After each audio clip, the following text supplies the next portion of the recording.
This is Micornus, the leader and the founder of Church Governance Solutions. I'm continuing with the topic that speaks about characteristics of a servant leader.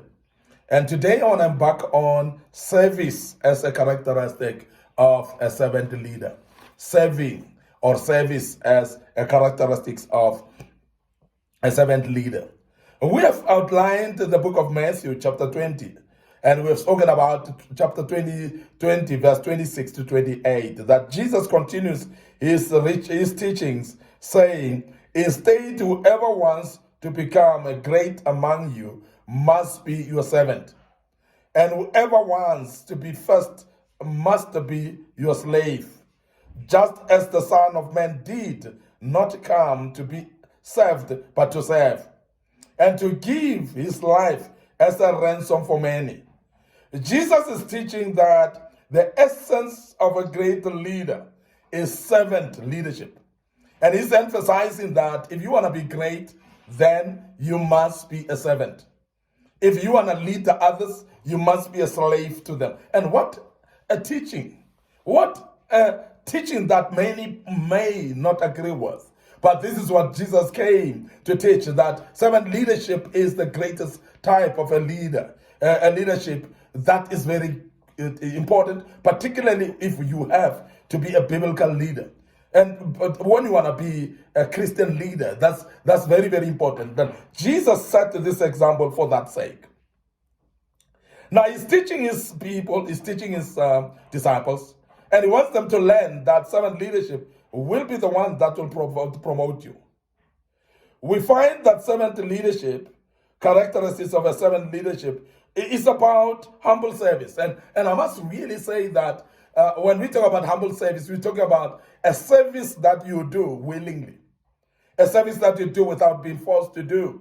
Whether you do it to the people that are your subordinates, but you still do it anyway with joy and with excitement, because nobody forces you to do the service unto the people.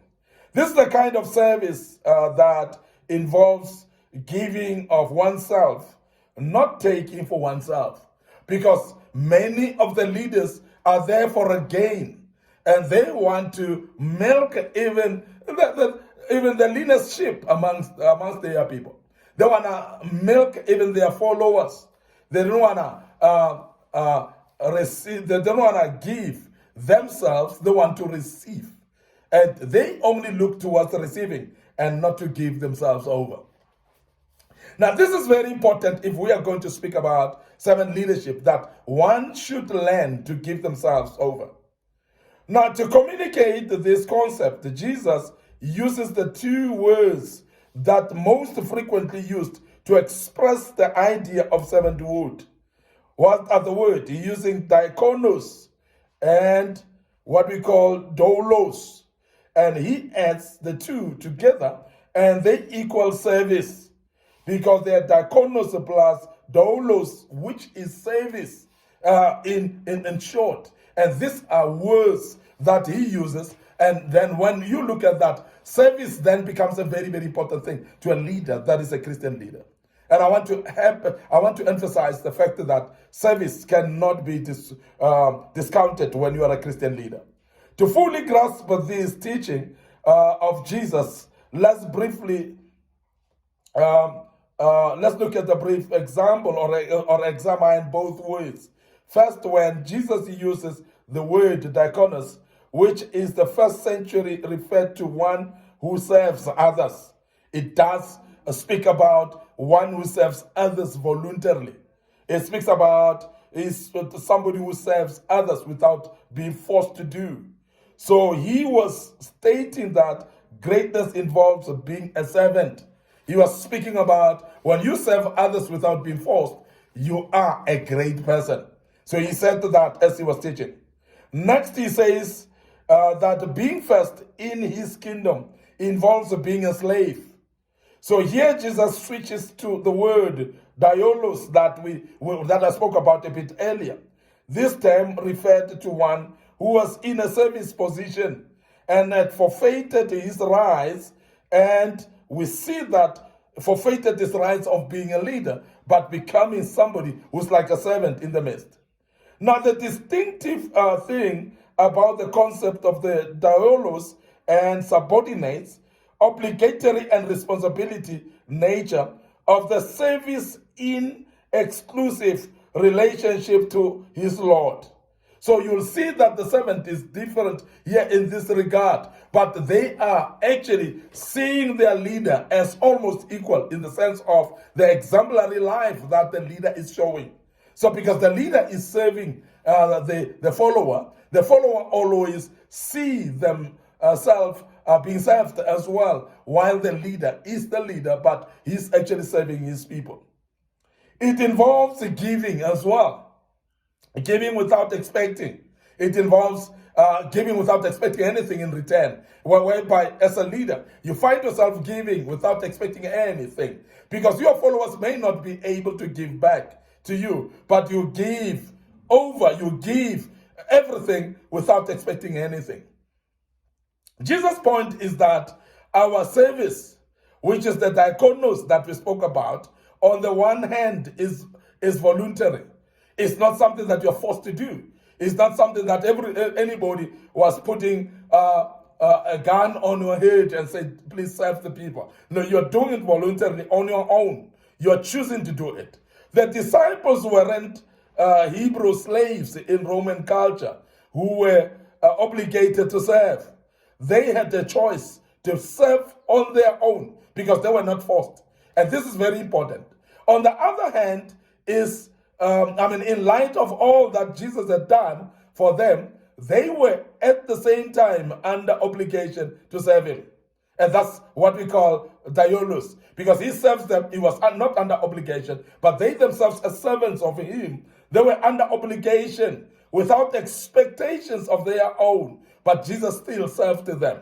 Now, Jesus' followers are under authority to go wherever he sends them and do whatever he asks them to do, which is very important for us to look at. So Jesus uses the two concepts to carefully, therefore, weave together the ideas of obligation and willingness in giving out your own life to serve. And as a leader, because it's obligated, there's no obligation here as a leader, but you're giving yourself on this regard just to serve without being forced by anybody.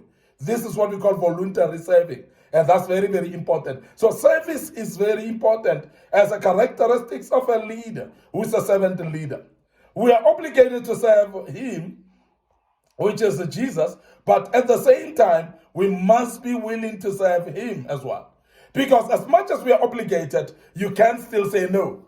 Because there are people that have a chance or have an audacity to say, no, we don't want to serve the Lord. But while still you're obligated, you must still be willing to serve him. So in short, we are willing to and obligated. We are willingly obligated ourselves to serve him. And that's very important that we understand these concepts, that as much as you are obligated, you can still say no. And there are some that still say no. There are still some that choose not to serve him. But it is very important for us to know that even when you're willingly serving him, you must still be able to choose to serve him. And while you're obligated, you must still be willing. Living in the 21st century, when few countries practice slavery, and we know that slavery is not practiced like as it used to be, it is difficult for us to fully grasp the significance of Jesus' metaphors that speaks about slavery related to humility and so on, and serving related to slavery. So therefore, we must actually emphasize the fact that a leader, who is servant leader, must be able to serve.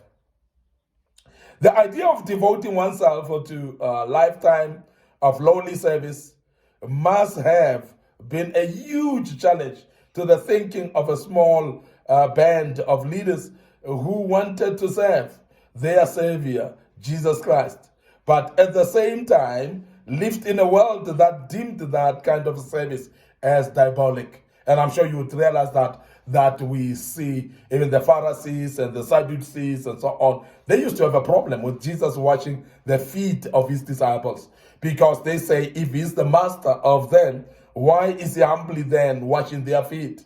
So they will have a problem. And some small band of people that were followers as well had a problem in actually comprehending what type of a service is this, where the master is serving them as the servants. And that's very important for us to see that. Now, servanthood leader is not having a problem in doing that, because the average person in the first century prized autonomy and personal freedom. They choose what to do at the time that they want to do. They proclaim the issue of rights to be above everything. So therefore, in the days that we're living in, it is totally different. And therefore, it's difficult to find people that willingly serve, particularly when they're leaders to serve their own followers. We live in such times, and we live in much the same kind of world where things haven't changed much in the 21st century. And many people are not ready to serve. Many people are not ready to submit. Many people are not ready to give service to others.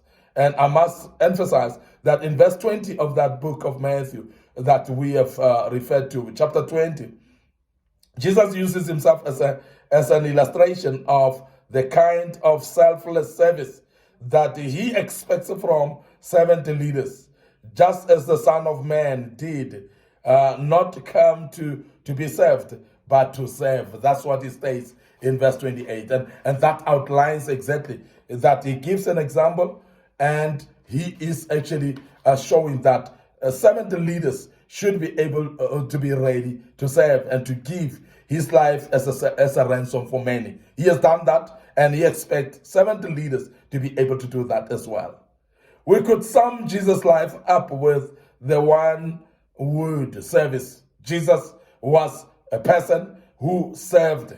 One purpose for his incarnation and life on earth was to serve. And therefore, that should be an example that we see.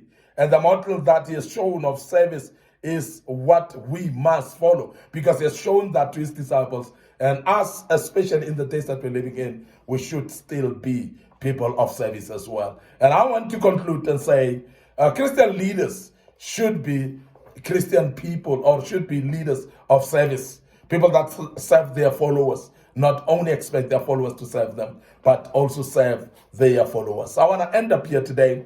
Your host, Micornus Phokane. Thank you very much for listening to us and being part of this great topic. And I hope you're learning quite a bit out of this, and you will follow us tomorrow as we deal with part 4 of this great topic. May the good Lord bless you, and allow me to check out right here and say cheers for now.